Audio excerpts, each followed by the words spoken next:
اسلامیہ university میں کیا کچھ اب تک ہوتا رہا، یہ سن کر مجھے کوئی حیرت نہیں ہوئی۔ اس لیے نہیں کہ یہ معاملہ بڑا نہیں ہے، بلکہ اس لیے کہ اب پاکستان کی تقریباً تمام تر یونیورسٹیز میں یہی کچھ ہو رہا ہے۔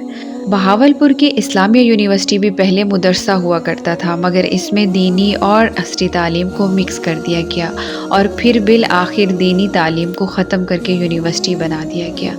اب وہاں جو کچھ ہو رہا ہے وہ ہمارے سامنے ہے۔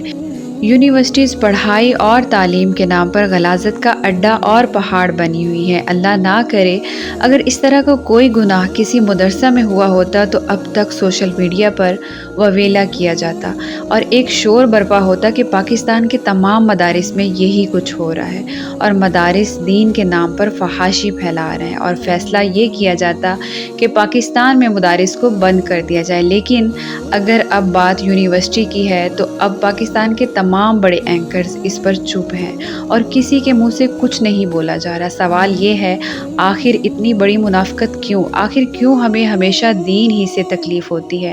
عزت چاہے کسی مدرسے میں خراب ہو یا یونی میں، عزت تو عزت ہے، اس لیے اتنا ہی بھرپور طریقے سے ایکشن لینا چاہیے۔ لیکن نہیں، ہم بطور قوم اور بطور حکمران ہمیشہ دین اور دین والوں کے ساتھ زیادتی کرتے آئے ہیں، اور شاید اسی کی سزا یہ ہے کہ آج ہمیں دنیا بہت حقارت کی نظر سے دیکھتی ہے۔ میرا اس بات پر کامل یقین ہے کہ یہ سب کچھ ہمارے ساتھ ہمارے دین سے دوری کی وجہ سے ہو رہا ہے۔ آزادی اور ترقی کے نام پر ہم مغربی نظام پر چل پڑے ہیں۔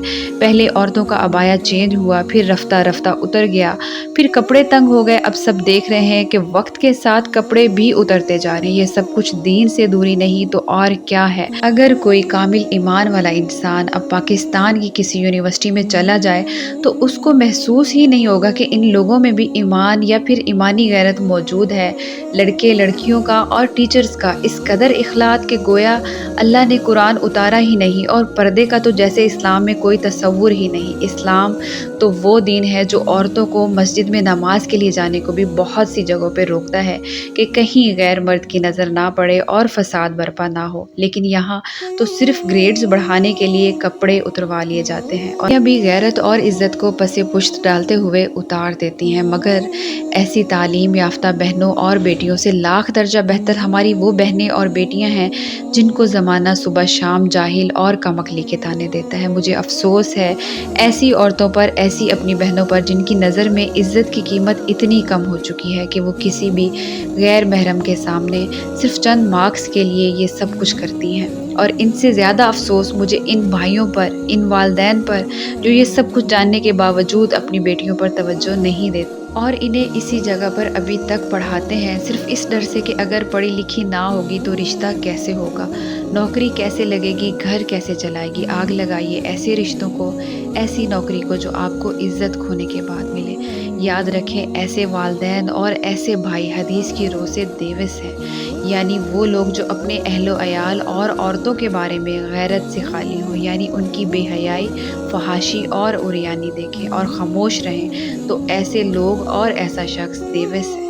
اور حدیث شریف میں آتا ہے کہ اللہ رب العزت قیامت والے روز ایسے شخص کی طرف دیکھیں گے بھی نہیں۔ سب سے پہلے تو مخلوط نظام ہی گناہ سے بھرا ہوا ہے، پھر اس کے ساتھ کبھی گروپ سٹڈی کے نام پر بچوں کو خلوت ملتی ہے تو کبھی کھیلوں کے نام پر، کبھی بچے ایک دوسرے کے ساتھ ویڈیوز بناتے نظر آتے ہیں اور کبھی وہ ایک دوسرے سے محبت کرنے پر لیلا مجنو جیسے ناموں سے پکارے جاتے ہیں۔ یہ سب گناہ کے مواقع ہیں جو ہم خوشی خوشی اپنے بچوں کو دے رہے ہیں۔ جہاں عورتوں کو قرآن مجید میں یہ خطاب کیا گیا وَقَرْنَ فِي بُيُوتِكُنَّ، یعنی اپنے گھروں میں چمٹی رہو، صرف گھر میں رہنے کا حکم نہیں بلکہ چمٹے رہنے کا حکم دیا ہے، یعنی حد درجہ ضرورت ہو تب بھی یہی کوشش کیجیے کہ گھر سے نہ نکلا جائے۔ مگر آج تو بلا ضرورت، بلا مجبوری، نام نہاد تعلیم کے نام پر صرف گھروں سے نہیں نکلا جا رہا بلکہ کیا کچھ ہو رہا ہے وہ آپ کے سامنے ہے۔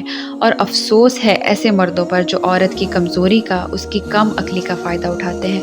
مرد کو تو اللہ نے عورت کا محافظ قرار دیا ہے، ٹیچرز کو تو باپ کا درجہ دیا گیا ہے، کیا وہ اپنی ماں، بہن، بیٹی کی بھی ایسے ہی عزت کو لوٹتے ہوئے دیکھ سکتے ہیں؟ اگر نہیں تو پھر کیوں دوسروں کی عزت کو اچھالا جا رہا ہے؟ جہاں مرد کو نظر تک نیچی رکھنے کا حکم ملا ہے وہاں مردوں نے شیطانی لباس اوڑھ لیا ہے اور خود کو اس غلاظت تک لے گئے ہیں کہ پاس کھڑی عورت اب کتے سے تو خود کو محفوظ سمجھ سکتی ہے مگر مردوں سے نہیں۔ اللہ رب العزت سے دعا ہے کہ اللہ پاک ہمیں اور ہماری ماؤں بہنوں کو عقل سلیم عطا فرمائے اور ہمارے معاشرے میں اسلامی نظام لانے اور اس پر عمل پیرا ہونے کی توفیق بخشے۔